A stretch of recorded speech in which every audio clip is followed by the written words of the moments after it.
I'm Jennifer. Do you guys already know everything about Dessa? Or are some of you on a date?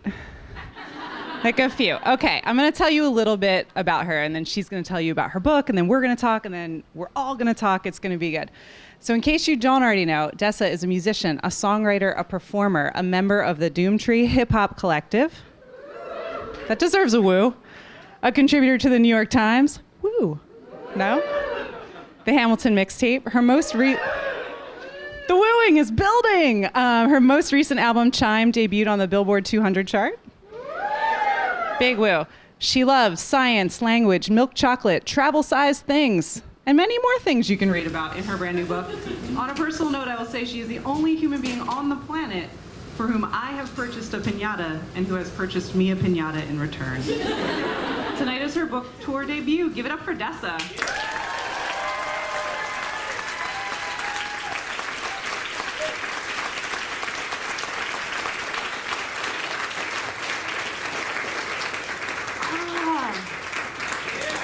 I've been on a lot of stages in a lot of places, some very poorly attended and some well attended. And I gotta say, this is nervousing. This is new.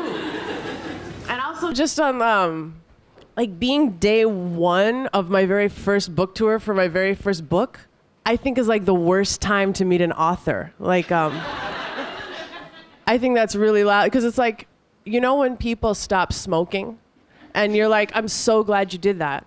I bet that was really hard. I don't want to spend any time with you at all until you can talk normally and stop twitching. So I think I've been like alternating all day on pub day essentially between like unmitigated arrogance and complete self-doubt with absolutely no middle ground. So thank you guys so much for being here on day one, man. It means a lot.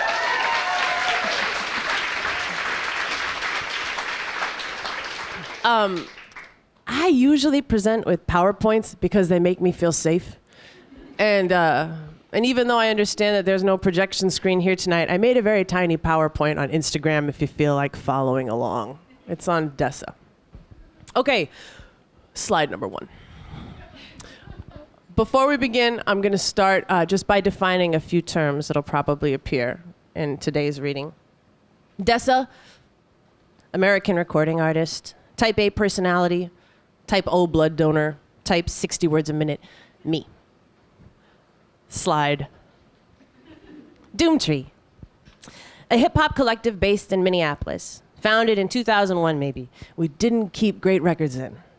Known for genre-bending releases, blending rap, punk, pop, rock, and classical sounds. An impassioned physical live show, Slide, that's part tent revival, part intramural hockey game.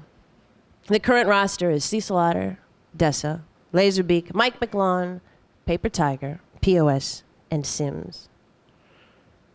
Draw, Slide. The number of fans a performer can attract to a show. What's your draw? For example, 1,000 at home and 250 on the road. Here at the Strand, I would estimate that we are about $1.79. Is there anybody at the Strand who can tell me if that's right? Anybody with counts at the Strand? $1.70. No one responded to me. $1.79 on the nose every time. I don't like doing this sitting down, so I'm going to pace. Fantastic. Femc, or feminem. Slide. You do not need these terms for anything, ever. Slide. Tour blues. Spells of sadness that hit either midway through the routing when you sulk against the window with your headphones on for 7 hours a day, or after you're home, where you have to do laundry at regular intervals and maintain human relationships, and everyone confuses your job with a vacation, which is insulting, and you are exhausted, and you have what might be bronchitis, and you've lost a lot of muscle mass sitting in the car all day, and you've blown out your knees by jumping on them as soon as you're out of the car. And now that there's actually some downtime, you're not sure how to function without the adrenaline baseline of living in a moving vehicle with the other Lost Boys. I realized that I skipped a slide. Mountain. That's the name of Doomtree's 15-passenger Econoline tour van. The slide right after the introduction of mountain is one of the tweets that he occasionally sends from his own account on Instagram.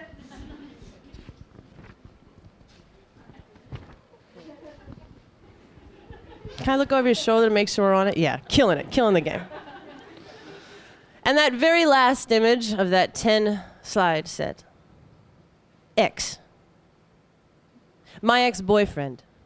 Depending on how you count, we dated on and off for 32 months or 14 years. We've been in the same rap crew for most of our adult lives. We've been trying to fall out of love and stay out for a very, very long time. This is my side of our story. He was nice enough to greenlight the telling of it. He was, and is, a pretty remarkable dude. Okay, now we'll start the reading. As part of the insufferable author thing, I'm going to be using words like abstruse and thrall today, words that I've managed to survive without for my entire life, but I'm an author today. And I'm going to be using reading glasses, even though I've never needed those, because I'm reading from my own book, and that requires like a costume change. I brought a pair for you if you wanted some too. Oh, thank you.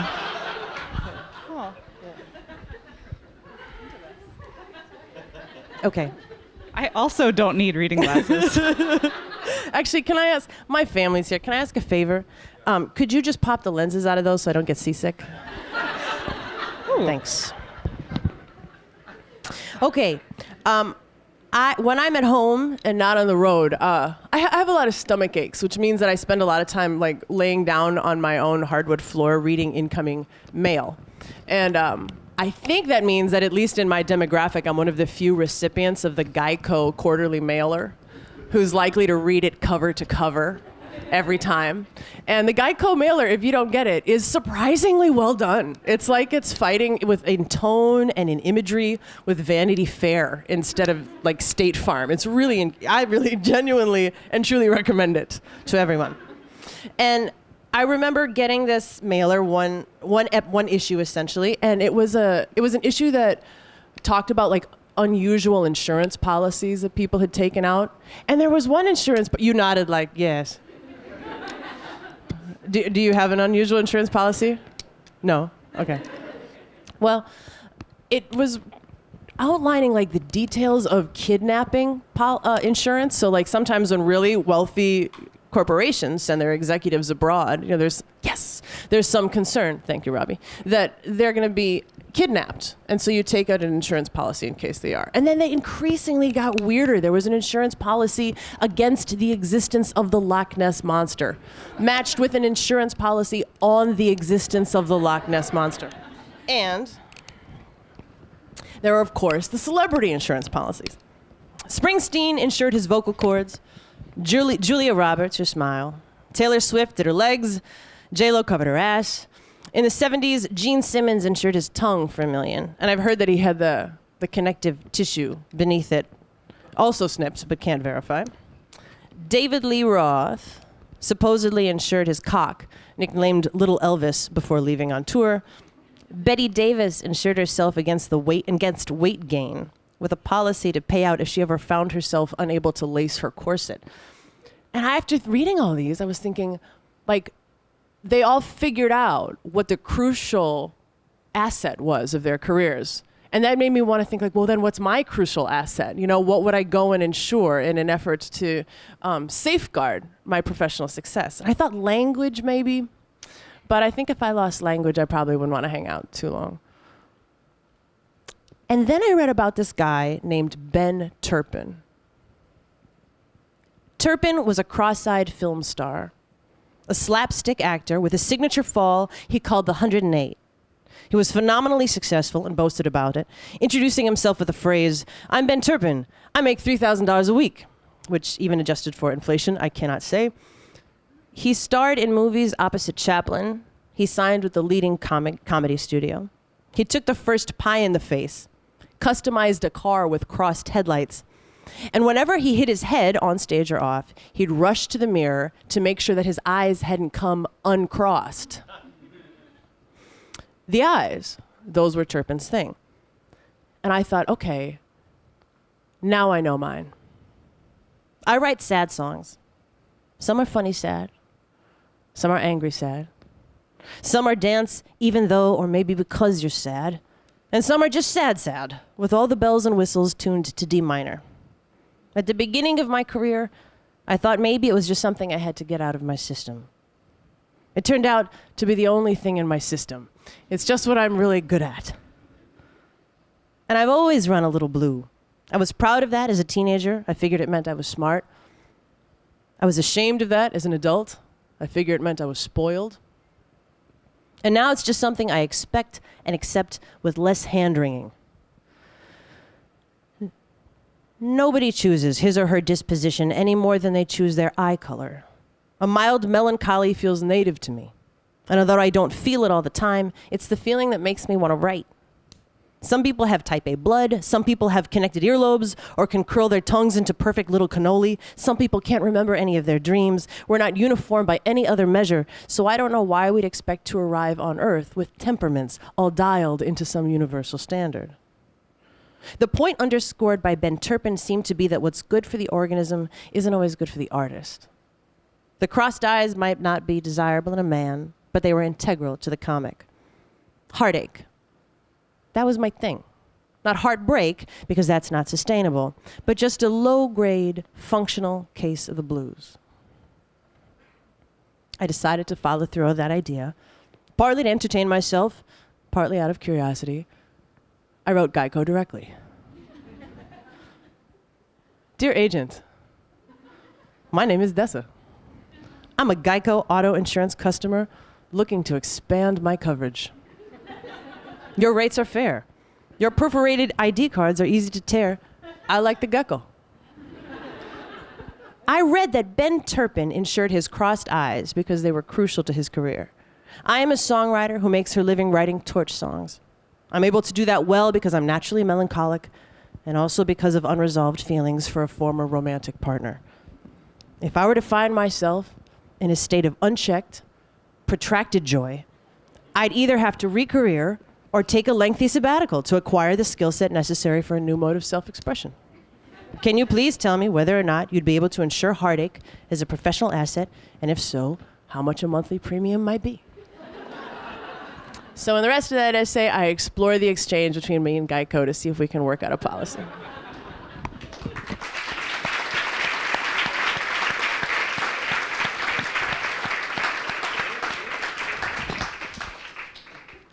I can't put my glasses on. Because they have lenses? I couldn't get the lenses out. Here, I've got an uncle. Okay. Do you mind? Yeah. I won't be able to read my own notes. You use oh, thank you. Yeah. Perfect. I have a really big head. Are these okay? That's great. Okay, cool. So you write songs, you do performances, you've written essays, you've written poems, all kinds of things. If we had to boil you down to a word, I would say you're a storyteller. But when did you know that you had this gift for taking a bunch of words and making them mean something? I still feel like sometimes I struggle with story. Like I feel like I feel more confident writing a phrase or a sentence than I do a paragraph. Hence the rap. Yeah, maybe. Yeah. Like I want to just glide on by on language alone. You know what I mean? But I would say that I was really little when I realized I really liked language. I know that when I was on the school bus as a kid, I would play a game by myself where I would watch like the world streaming by and I would pick an object and then I would try to come up with like a dictionary definition of it before it left the frame, you know? So like, I don't know. Curb, the raised bit of concrete that separates a sidewalk from the street. Hydrant, the municipal, you know, that kind of thing, just as they went by. Yeah. When you were really, really little? Medium little. You were a ham, right? Yeah, I wouldn't like me now. Yeah, I wouldn't be the type of kid I would like to spend time with now. Yeah. So what was the first kernel of an idea that kind of grew into this book eventually? What was the first thing? I think for me, I'd always been interested in kind of miniature forms. So I think I was writing essays as complete pieces before I knew that they'd eventually be collected into a book form. You know, for me, the end result was always like that 10-page story. And I never really knew if I'd be able to get that into a full hardcover collection or if I'd be someone who tried to publish in literary magazines instead, you know. Which you also did, because you did publish some of these, right? separately. A couple, yeah. Mm-hmm. Yeah, I mean, but in the end, there's definitely an arc to it, and I feel like, especially because they might be here, I don't want to diminish your parents or your brother as characters because they're very compelling and hopefully get to play themselves in a film adaptation, should you get one. But the story in the book really does drive all the way through and turns about your love of making art and then your love for this dude, and you ask yourself the same kinds of questions about both things, like how long do I try this and when do I give up on this? And it seems like that same passion and tenacity is what makes you a great artist and a chick who's going to get her heart broke. So do you feel like on the other end of this, did you figure out? I just explained your book to you. That's so annoying. You know what's really annoying is those are such obvious themes, so how come I didn't know they were in there? That's so obviously what it's about. Sometimes you need a public radio producer. But no, but like, did you ever figure out, like, how do you turn the volume down on the one knob and not the other? Like, can the speakers in the front be one and the back or the, because that's tough. That's what makes you you. Yeah. I don't know if those come apart. I mean, to be no bullshit. Like, this is very new information for me right now. So, thinking on it in real time, I'd say I'm concerned that they are coupled gears. Yes. This should be a print interview. Okay, so I'm a happily married person. It's but not a contest. I still think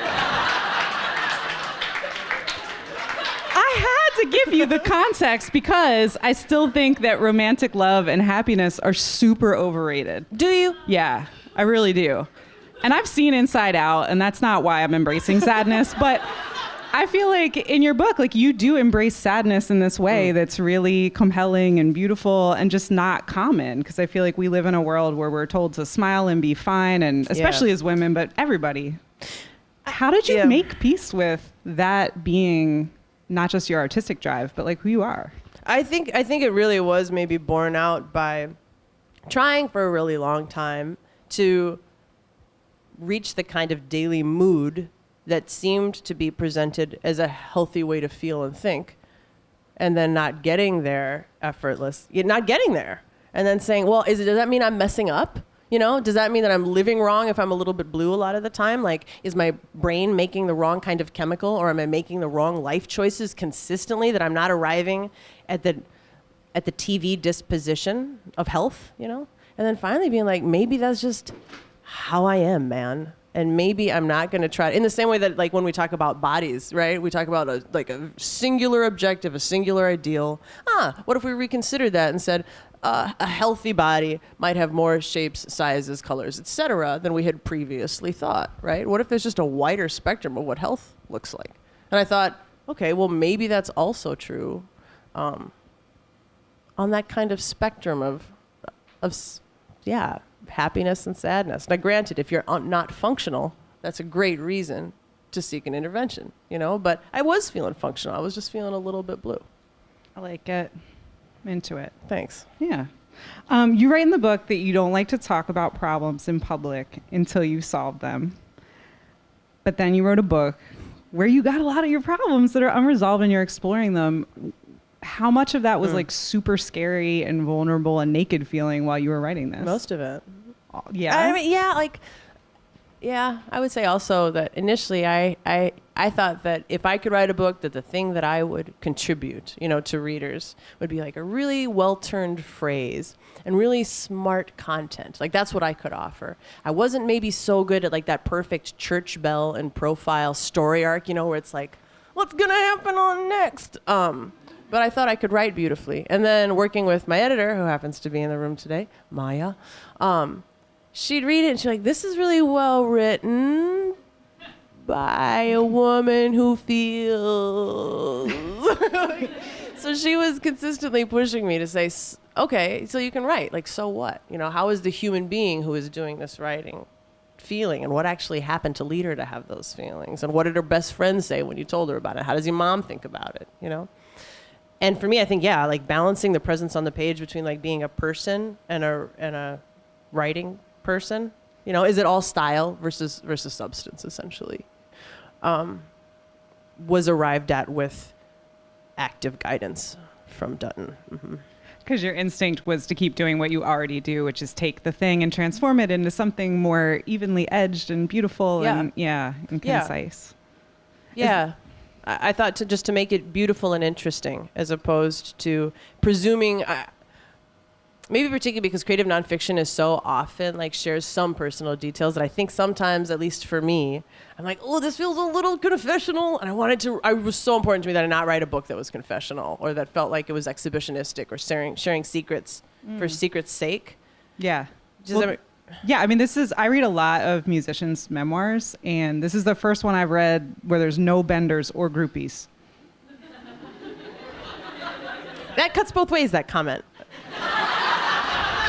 I mean, I bring it up to say that you threaded that needle where it feels real and it feels honest, but it doesn't feel like you're just sharing to share. Okay, yeah. I would also say sidebar, like with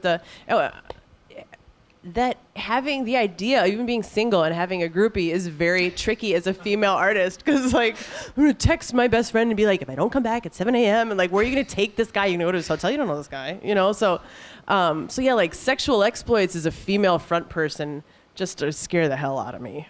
You know, it's just logistically harder. I was assuming that these tales exist and you just didn't want to put them in the book. Yeah. Okay. No, I know. No. The night is young, Dessa.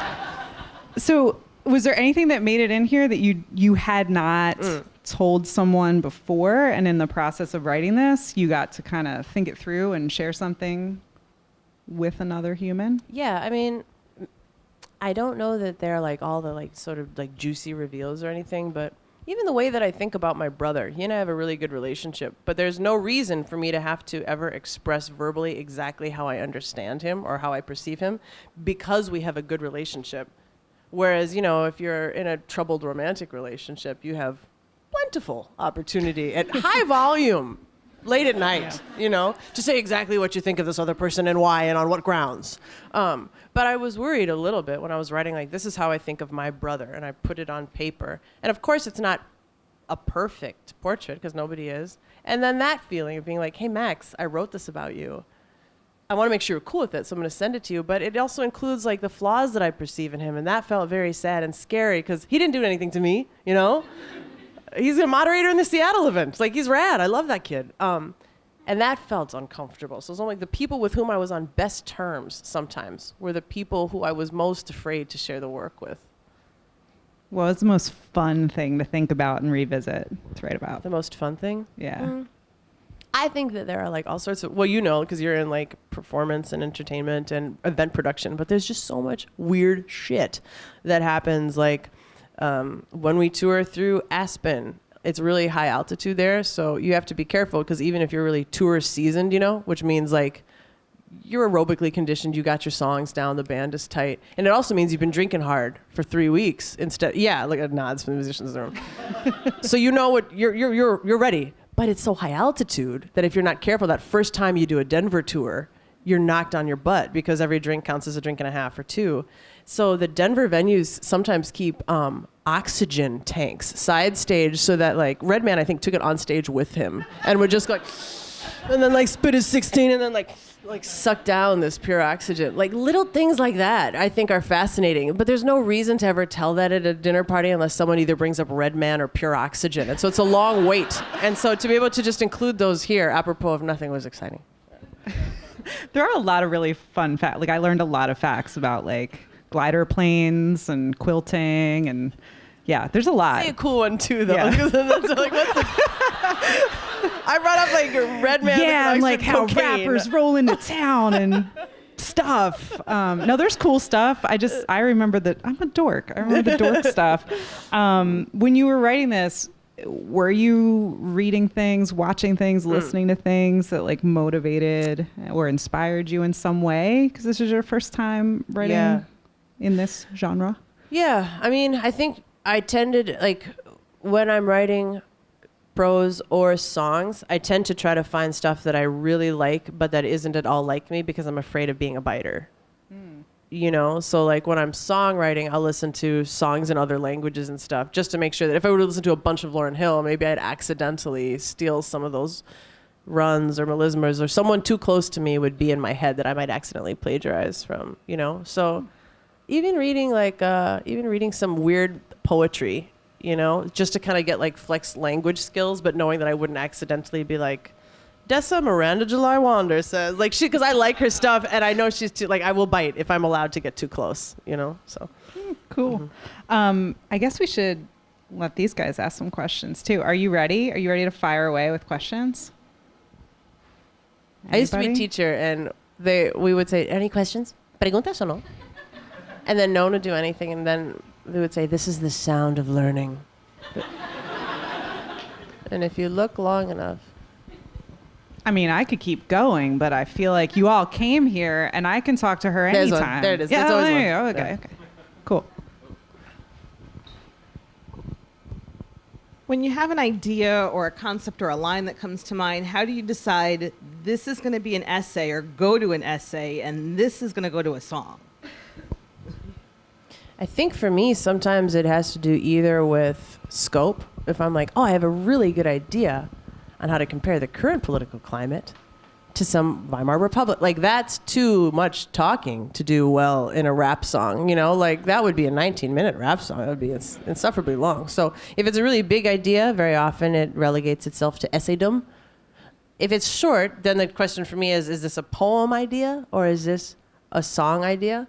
And I think for me, if it sounds really cool in your, literally sonically, then it might be a lyric. And if it runs on an image, then it might be a poem. And I keep like slush documents of all the one-liners.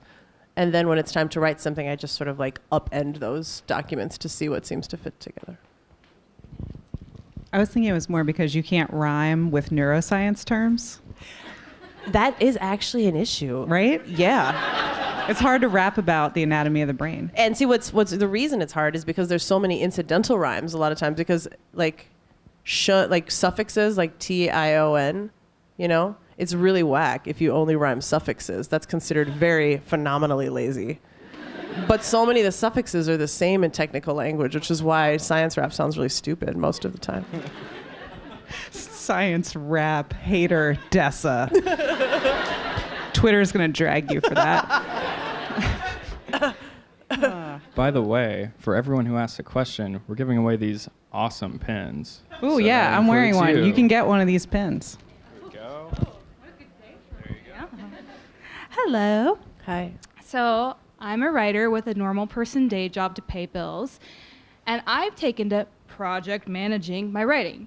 So I was wondering if you had any process around basically juggling various modes of creation and touring and all the things that you have to do. Did you have any system in place or any, makeshift bullshit to keep it going? I don't know. Yeah, I know what you mean. I admit that I don't, and I want to say that I do because I would love to offer some like useful kernel.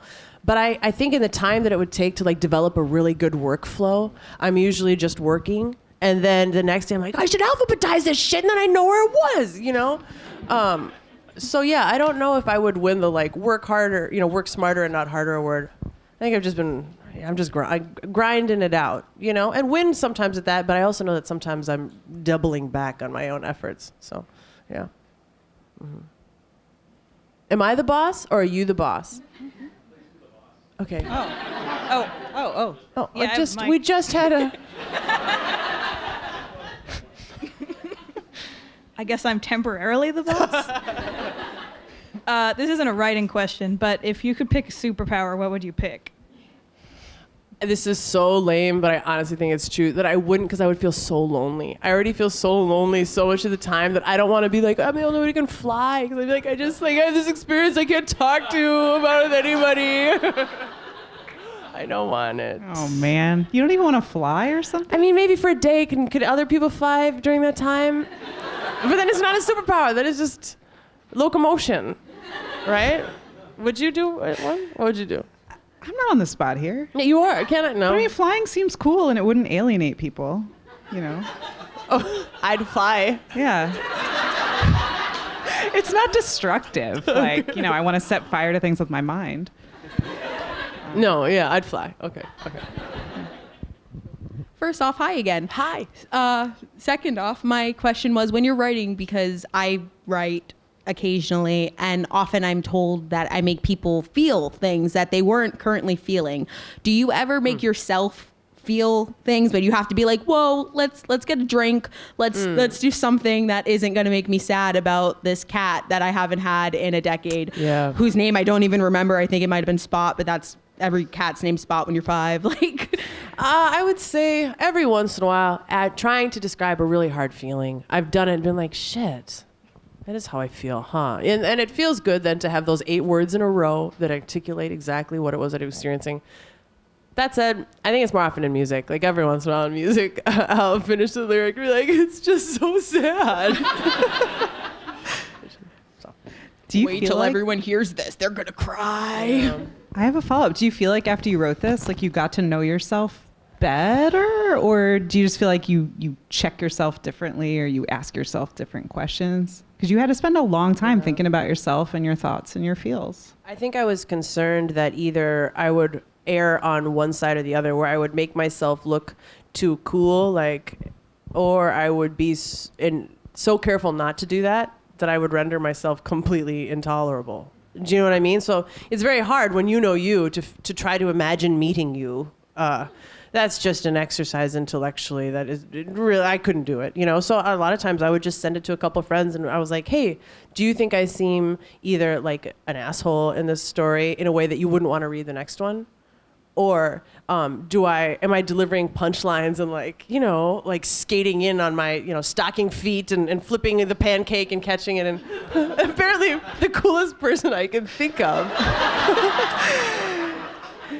is either Michael J. Fox or what's the name of the Scientologist guy? Tom Cruise. Yeah. You are the Tom Cruise of Minneapolis rap. Thanks, for sure. Jennifer. I don't even know what that means. Who has a better question than me? Oh, yeah. Who's got the talking tube? Oh, okay. So I'm from Minneapolis too, and how does how do you feel like the moods of Minneapolis versus New York have like changed your writing and who you are? Did you say the moods? Yeah. I will say that my family is from New York, and I spent my summers when I was like a little kid in New York.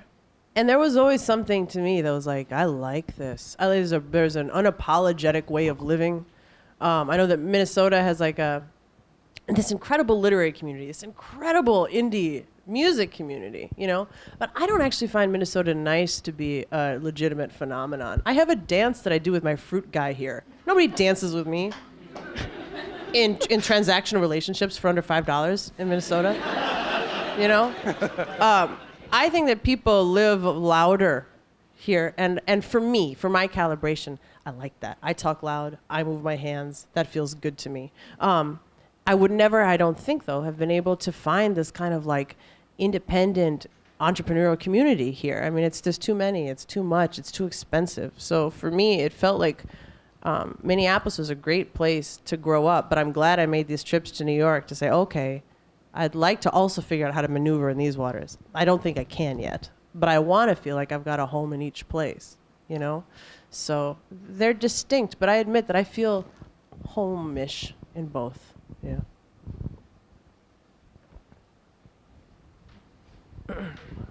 Yes, please.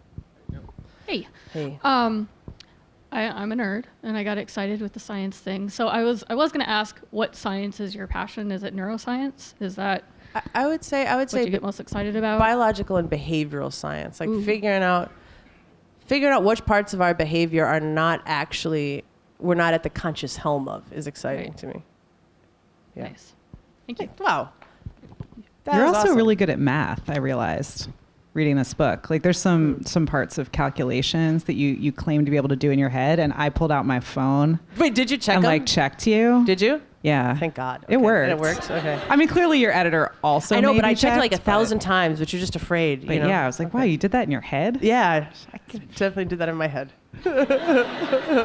It's still charming. It doesn't make you an asshole. All the way in the back, red sleeve, full hand up. Hello. I actually have a question about the math thing too. I study translations, literary translations, and when I was reading it, I was reading the math equations, and I thought that would be the hardest part to translate because you express like thinking about math so naturally, and I wanted to know if that was hard to do, if you had to like really edit it, or if it just comes naturally. I don't know. Wait, stop. Please don't give the mic back. To keep the mic. Are you saying to me that the hardest part of imagining translating this essay would be math, which like an idiot I just assume is universal? Well, the way you talk about it. So I was thinking, what would I like find hardest? What would I really have to look up and like concentrate on? And it would be the flow of the math, because different languages obviously. Well, what languages do you translate into? I translate from Spanish, but I also translate into Spanish sometimes. Can I talk to you later? Sure. Okay. Yeah, I think I feel like I do think mathematically, but not in like a super high level math. You know what I mean? So I'm like a really good tumbler, but I'm not like a trapeze artist or something. But yeah, I would say that quantifying things is something that my brain does if I don't stop it from doing that. You know? And because there's a lot of idle time in a tour van when you're sort of desperately trying to find ways to make that time feel valuable, because essentially you're a commuter for like 9 hours a day and your workday is 90 minutes long. And that's just a really backwards ratio for a satisfied life. You know, I've been caught in traffic for 9 hours for the past 8 months, like every day. With that idle time, you really do have your brain has to go somewhere because it can't just stay in the front seat, you know? So I think my brain goes to math, yeah, naturally. Nick or Nicholas, you don't go by Nick. Either one. Really? Okay. Seriously. Will you make a secret signal when it's time so that I'm not keeping us? You got it. Will you show me it now so I know it? But then everyone else will know. Oh, okay. Just something subtle. Yeah, okay, that's good. Okay. Here, in the glasses, looking around. Glasses. You're pointing at everyone but herself. Glasses. Just point. If you're wearing glasses, point at your own face. That's her. Yeah, she's pointing at herself. Yeah. So I'm currently a teacher, and hearing you talk about your love for math and language and science, I'm really curious about what subject it was that you did teach, and what has stayed with you the most from those days? What subject I did when I taught, when I was in academia, you mean? Yes. Ah, okay. So I never taught like school-age kids. Okay. But I did teach a couple of classes like in college about promotional writing and songwriting. And now I do like guest lecturing stuff on some science. I will say that I'm horrible, and I am legitimately embarrassed about it, about history. I know how important that is. Why can't I learn? I don't know. But for the other subjects in school, I was mostly engaged. And I did like the Montessori thing where when you're in 6th grade, you teach the 4th graders, you know? So I think we were sort of naturally taught to be teachers too. It sounds like those, now I say that out loud, like, are those 4th graders okay? I was not a unionized, trained educational professional. With the braid. Yes. Here you go. And here you go. You express in the book that it was important for you to have an audience for your work, like you needed someone on the other end of the can with the string to be able to hear what you are expressing instead of just making art for art's sake. Why is that important to you? Yeah. It sounds cooler, I think, if I didn't need that. Like, I would be more impressed by the person who's like, I just make it because I know it has fundamental value and that's important to me, and I don't need people to validate that. And I do need people to validate that. In part, though, because I think for me, it feels like it's a communicative endeavor. It feels like it's the connection between artists and people that's exciting. And so if someone was like, hey, if I could give you a 4-octave voice, you know, so there was nothing that you could imagine that you can't sing, which is a drag currently. There's so many cool songs that I wish I could perform, but I just don't have the instrument for it, you know? And everybody has limits, and I feel mine. But if someone said I could give you 4 octaves, there's nothing that you can sing that you wouldn't like to. You can do those cool melismas up, like Lauryn Hill can, which I never figured out how to do. I can only go down. And you could compose like Philip Glass, you know, but you just couldn't do it for anyone. I never. I wouldn't even be tempted. It'd be like flying or lighting things on fire with my brain. Like, it'd be so isolating. That for me, art isn't quite an end in itself. it's a mean to an ends to communion and connection. And so that's why having an audience feels important. And similarly, why like it makes me sad to know that Kafka like burned the shit in his piano. Like I want to also be on the other end of that tin can, you know, for the artists that I dig as well. So, okay, in the back going like this. I'm sorry. It so connects to what you just said. I'm on the other end of the spectrum. I'm a dance movement therapist, and I have trouble with words. So my communication comes out through dance and through movement. And I have to say, your songs are like the complement to my movement so many times. Thanks. So your art is actually connecting to me, and I'm trying to take that back and turn it back out as something that relates to me. So thank you. Okay, so I'm much. gonna say there is a laser guided compliment coming at me, and I'm holding up a hand mirror, and I'm gonna redirect it to the producers in the room who make that kind of music. Paper Tiger. Oh, he hates it when I do it, and I don't really care. I don't care that you hate that.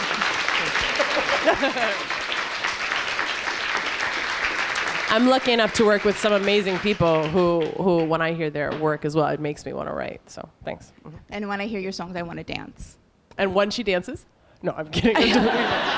Maybe someday. But just to tag also a question of mine going with movement, how would you describe your movement style on stage? I mean, it's fascinating to watch because you're so powerful and you're so it's so powerful to watch. How would you describe your movement style? I mean, I know how I would, but that doesn't mean anything. I guess I've never thought about that. I know I think about what to do and when to move. In part, sometimes I think born of limitation because I have asthma and I work with, was there a laugh there? Not cool. I have asthma and I work with a really like athletic group of dudes, right? So when they can continue to dance, you know, like an hour and 15 minutes in and like jump steady, I can't do that.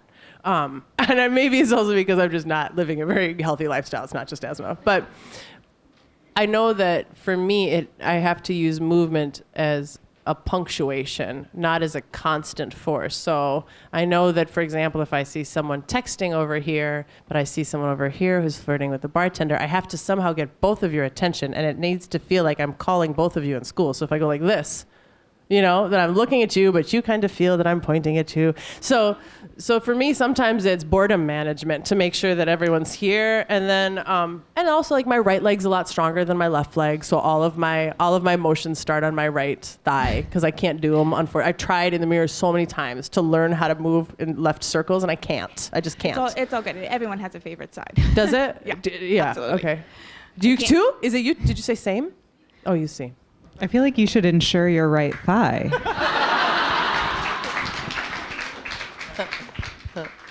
Let's do all the way in the back. Glasses, hand up. Yeah, pointing to his own head. Here are, sir. I hate to ask you another superpower / setting someone on fire with your mind question, but say you had one wish from a genie. Can't ask for more wishes, obviously. Standard caveat. Yeah. But what would you wish for? I honestly think that I would assemble a panel of experts. Because I feel like you are insufferably selfish if you really genuinely have one wish and you spend it on yourself. That's ridiculous. So yeah, I would probably get on the phone with Gates and all of them and be like, let's meet in Aspen. And the Idea Festivals this year is going to be to brainstorm and vote on the wish that Dessa is going to make. So it's an empiricist's wish. Okay. Tattoo, 2 fingers up, 3 down. Yep. We've got time for 2 to 3 more questions. You have to be definitive because else it's going to... Okay. Hey, I think you answered a version of this question during your residency at WNYC like a year and a half ago. But like, how has New York, moving to New York, changed your music or affected the music that you're making?